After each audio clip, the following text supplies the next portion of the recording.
의뢰인의 행복만 생각합니다. 법률 문제로 고민에 빠지신 분들에게 정확한 정보를 제공하여 현명한 선택을 하도록 도와드리는 소송 가이드입니다. 최근 의정부지법 남양주지원에서 있었던 한 형사재판 결과가 많은 사람들에게 깊은 시사점을 주고 있습니다. 이 사건은 단순히 한 개인의 형사처벌 여부를 떠나 우리 사회가 범죄에 쉽게 노출될 수 있는 취약계층에 대해 얼마나 세심하게 접근해야 하는지를 되돌아보게 합니다. 특히 최근 빈번하게 발생하고 있는 보이스피싱 범죄와 그 수거책에 대한 처벌이 강해지는 추세 속에서 억울하게 연루되는 경우 초기 대응의 중요성을 보여주는 판결이기도 합니다. 이 사건의 피고인은 27세의 지적장애인 K씨입니다. K씨는 평소 알고 지내던 지인 B씨로부터 고수익 아르바이트가 있다는 제안을 받고 차량에 B씨를 태우고 경기도 남양주, 안성, 서울 영등포, 구리 일대 등을 운전하며 동행했습니다. 결과적으로 B씨는 이 과정에서 보이스피싱 피해자들로부터 총 4,600만 원의 현금을 편취했고 K씨는 이 운전을 한 혐의로 함께 기소됐습니다. 경찰 조사 당시 K씨는 범죄라는 생각이 들었다. 보이스피싱 범죄라는 걸 의심했다는 내용의 진술조서를 작성한 것으로 알려졌습니다. 그러나 재판 과정에서 K씨는 이 진술 내용을 전면 부인했습니다. 그는 일관되게 고의성이 없었다. 그저 지인의 부탁을 받고 운전만 했을 뿐이라고 주장했습니다. 재판부는 이 사건에 대해 다음과 같이 판단했습니다. 먼저 K씨는 중증 지적 장애인으로서 사회 경험이 매우 제한적인 점, 또 그가 직접 보이스피싱 조직과 연락하거나 메신저 대화방 등에 참여한 흔적이 전혀 없었다는 점을 주목했습니다. 또한 당시 K씨가 범행 대가로 받은 돈이 하루에 15만 원으로 그 자체만으로는 일반적인 고용관계에서도 있을 수 있는 수준이라 보이스피싱 수익금으로 보기 어렵다고 판단했습니다.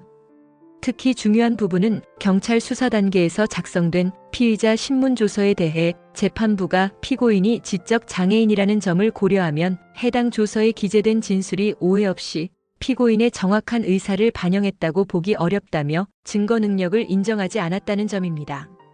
이는 대법원 판례에 따른 판단이었으며 지적 장애인의 조서가 그대로 유죄의 근거로 사용되기 어렵다는 점을 명확히 한 것입니다. 결과적으로 K씨는 무죄를 선고받았습니다. 반면 함께 기소된 B씨는 징역 1년 6개월에 집행유예 3년을 선고받아 유죄가 확정됐습니다.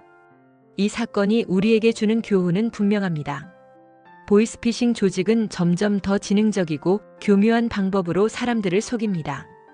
특히 사회적 인지적 취약계층을 대상으로 한 접근은 그 수법이 단순 강요나 위협이 아니라 고수익 아르바이트, 단순 심부름이라는 형태로 포장되며 더욱 구분하기 어려워졌습니다. 그리고 또 하나 중요한 사실은 실제 범행에 깊이 관여하지 않았더라도 단순한 운전, 현금 수거, 배송 등의 역할만 했다는 이유로도 보이스피싱 수거책으로 기소될 수 있다는 것입니다. 경찰 단계에서 진술을 잘못하거나 본인의 행위에 대해 정확히 인지하지 못한 채 서명한 조서가 나중에 문제가 되는 경우도 많습니다. 따라서 이런 상황에 연루되었거나 수사 대상이 되었을 경우 가능한 한 빠르게 변호사와 상담을 받는 것이 중요합니다. 조서 작성 전 법률적 조언을 받는 것만으로도 억울한 기소나 불필요한 유죄 선고를 피할 수 있습니다. 이처럼 보이스피싱 범죄는 단순한 처벌의 문제가 아니라 그 범죄에 누가 어떻게 연루되었는지 또 그 사람의 인지 능력이나 사회적 위치까지 모두 종합적으로 고려되어야만 하는 민감한 영역입니다.